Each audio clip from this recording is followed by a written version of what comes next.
Bonjour Martine. Comme vous le savez, je ne suis pas membre du Bloc québécois, donc je ne voterai pas. Mais, pour le référendum bientôt du 2 juin, mais si j'avais à voter, soyez sûr que je voterai pour vous comme des centaines de milliers de Québécois indépendantistes voteraient pour vous. Pourquoi? Parce qu'on vous aime et on a confiance en vous. Donc, je vais parler pour moi-même. Je vous ai connu par les médias comme tout le monde, avant de vous connaître personnellement. Et quand je vous ai vu à l'œuvre, que ce soit à Hydro-Québec, que ce soit comme ministre du gouvernement de Mme Pauline Marois, que ce soit dans la course, dans les deux courses au leadership du parti, je ne vous connaissais pas à ce moment-là dans les courses au leadership du Parti québécois. Et qu'est-ce qu'on voyait? Qu'est-ce que je voyais, moi, comme indépendantiste? Je voyais une femme de conviction. Je voyais une femme d'une grande honnêteté. Et Dieu sait qu'on a besoin de politiciens honnêtes. Je voyais une femme sincère. Je voyais une femme qui s'exprimait bien en public, qui n'avait pas de difficulté à lancer ses messages, et ça me tient à cœur, l'art oratoire.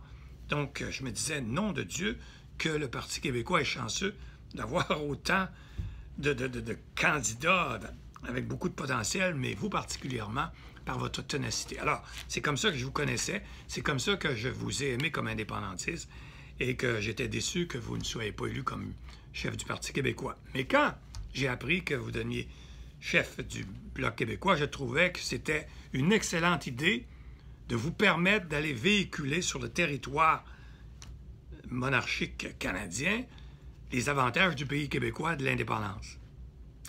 Je suis devenu, comme tout le monde, malheureux quand j'ai appris qu'on voulait finalement vous expulser. Je n'entrerai pas dans ces questions de querelles internes, mais je vais y aller avec ce que je ferais, moi, si j'avais à voter. Premièrement, je retiendrai ce que j'ai vu de vous et que tout le monde pouvait voir. Mais en plus, j'ai un avantage. C'est que j'ai eu le privilège extraordinaire de vous connaître quand vous nous avez fait confiance. Vous avez fait confiance à cabinet Guy Bertrand dans les potentiels litiges contre certains médias qui croyaient que la liberté d'expression et d'opinion pour les journalistes, ça va jusqu'à la diffamation. Alors, vous êtes venus nous voir, nous nous sommes rencontrés, et c'est là que j'ai appris vraiment, vraiment à vous connaître.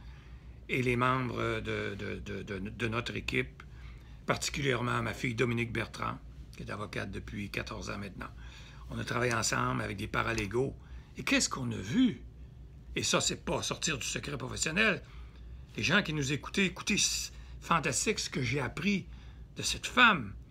Une femme qui travaille en équipe, une femme dans une cause difficile. Et en droit, vous savez, c'est pas facile parce que le client pense qu'il a toujours raison. Puis le client n'aime pas se faire dire qu'il peut avoir tort, puis surtout penser qu'il pourrait perdre sa cause. Alors nous l'avons traité comme tous les autres clients. Et elle a posé de bonnes questions, on a argumenté. Je me rappelle qu'elle s'est tournée vers Dominique à un moment donné pour dire « Toi, Dominique, qu'est-ce que tu penses de l'opinion de ton père? » Parce qu'il y avait l'aspect politique et l'aspect juridique.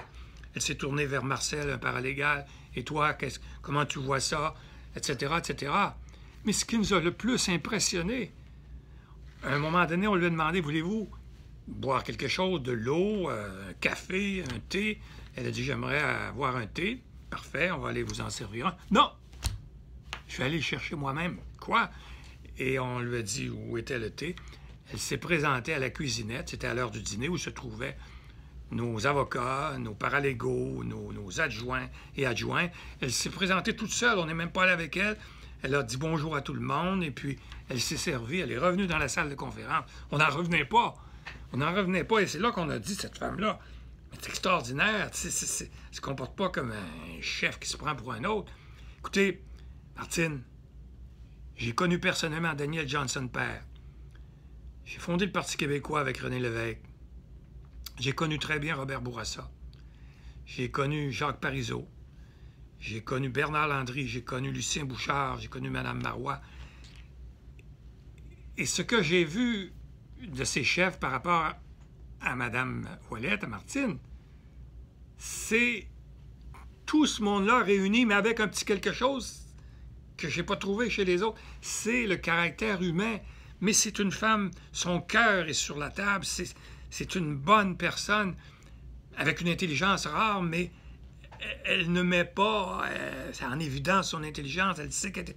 Mais c'est fantastique. Donc, on a juste envie, finalement, de l'aimer puis de travailler avec elle. Alors, c'est sûr, Martine, que si j'avais à voter, je voterais pour vous. Mais surtout, parce que vous voulez nous parler de l'indépendance du Québec et du pays québécois. Le pays québécois qui est prêt à être parachevé. Il souffre parce qu'il est dans un carcan trop petit actuellement.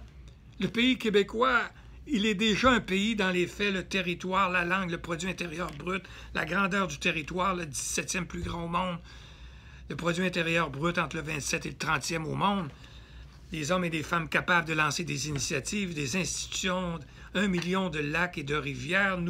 Nous avons tout, mais il manque un bout de papier qui est une constitution. C'est tout. Et une constitution, c'est un permis de conduire son pays pour le montrer aux autres pays du monde. Alors, Martine, elle veut nous dire ça.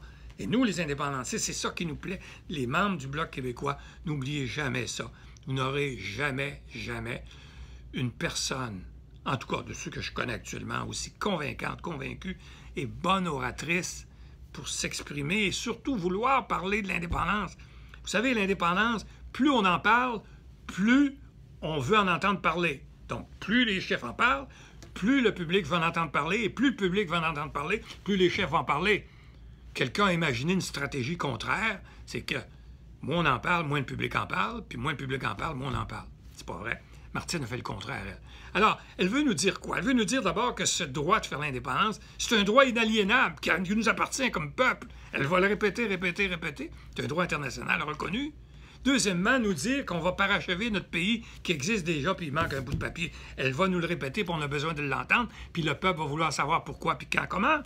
C'est pour ça que c'est important d'avoir quelqu'un qui parle tout le temps de ce projet magnifique et le plus merveilleux au monde. Elle veut nous dire aussi que l'indépendance, c'est tout simplement la meilleure possibilité de pas de parachever, mais de maîtriser notre langue, d'assurer la pérennité de notre langue, la langue française.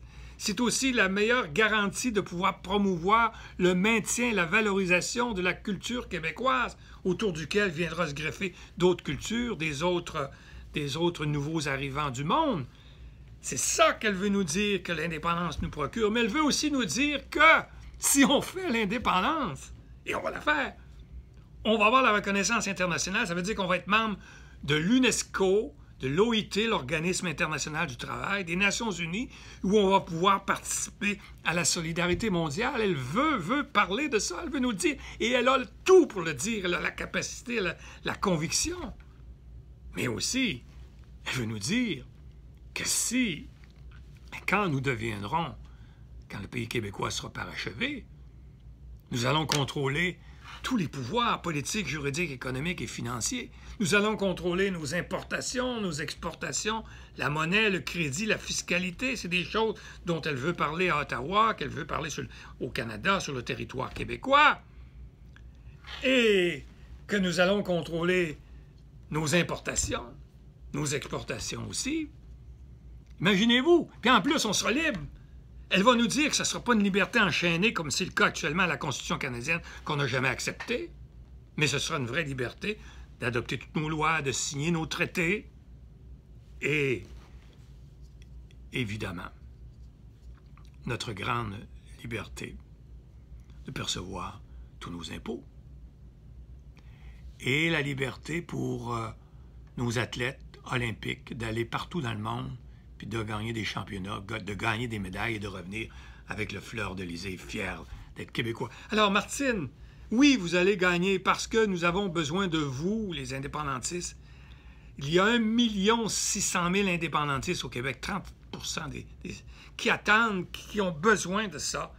Et ce 1 600 000-là, si on en parle, va en parler à d'autres. Et c'est comme ça qu'on va pouvoir faire de notre nation une nation libre, moderne, indépendante et prospère. Martine, bonne chance. Vous allez gagner.